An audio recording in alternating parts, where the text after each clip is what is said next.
Hi, everybody. I'm Bill Sanders, and this is Watch Art Sci, the art and science of watch collection. Today, we're going to talk about erotica in watches. And after going over watches, erotic watches dating back to the 1700s, it was like there was a lot of it. But what is more surprising, I suppose, is you still find a lot of watches with some kind of erotica, either with an automata or just with images, some kind of painting on a dial or on the back of a watch. This one, starting one with Antoine's Priuso, back in 1997, he started this sort of this series, and this went into the early 2000s. And then on the front of the watch, it was called Hours of Love. The front of the watch looked like a normal watch, pretty nice one, as a matter of fact. And then on the back, you had these different kinds of animated sex scenes with different types of cars, with a house, with a swimming pool, all different kinds of things. I guess, they were probably ordered, but they had, there are all kinds of them out there, Hours of Love.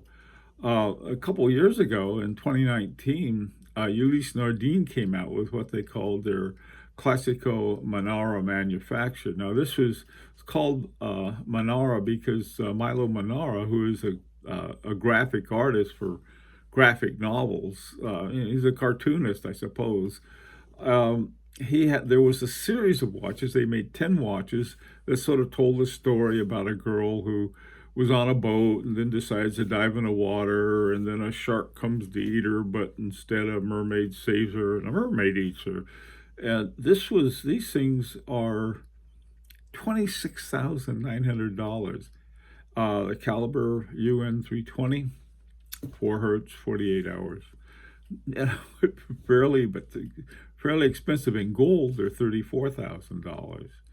Now, going back in the old days,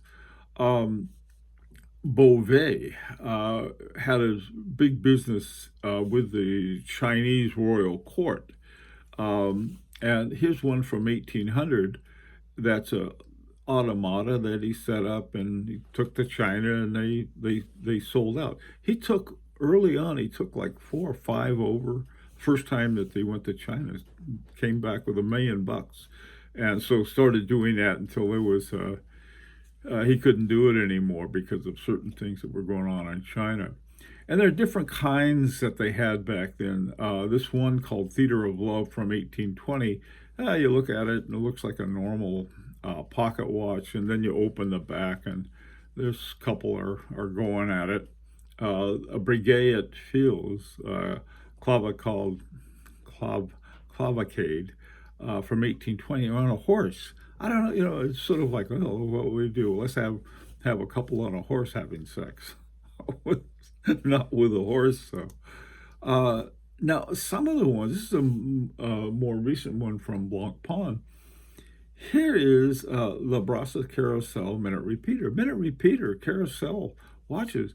These are hugely complex, very expensive, and yet, if you want one and you have the money, you can have your horology from very top to the very bottom and everything in between.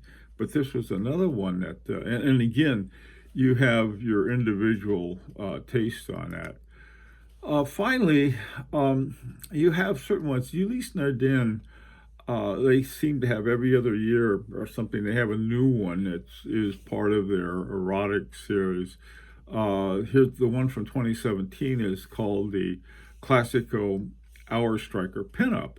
And on the hour, the pinup, there's a bird that's part of her outfit, and it drops its feather, and you can see her top. Now, some of the milder forms, these are the Chronofighter Vintage Nose Art by Graham. And they're just like nose art that was used during World War II or something like it. There's a very strange, so I'm not sure what they do. They seem to have two kinds. One kind has the figure split in half with two in part of two subdials, and the other one in a whole subdial. I'm not sure what they're doing with that, but it's the kind of thing that is, it's been around forever. Some years ago, a couple, 3 years ago, my wife and I were in Pompeii, and they took us to this place and said, oh, there's erotic art. All of these drawings were not unlike the ones that were seen in the 17th and 18th century and still today. So it's not, shouldn't be the biggest surprise in the world. The biggest surprise to me is the price, like this one, this Ulysse Nardin, is $103,000 in gold and $124,000 in platinum. And that's like, whoa, I don't know. Okay, well, listen, like to hear your opinion on it and what you think. And until next time, this is Bill Sanders for Watch Art Sci, the Art and Science of Watch Collection.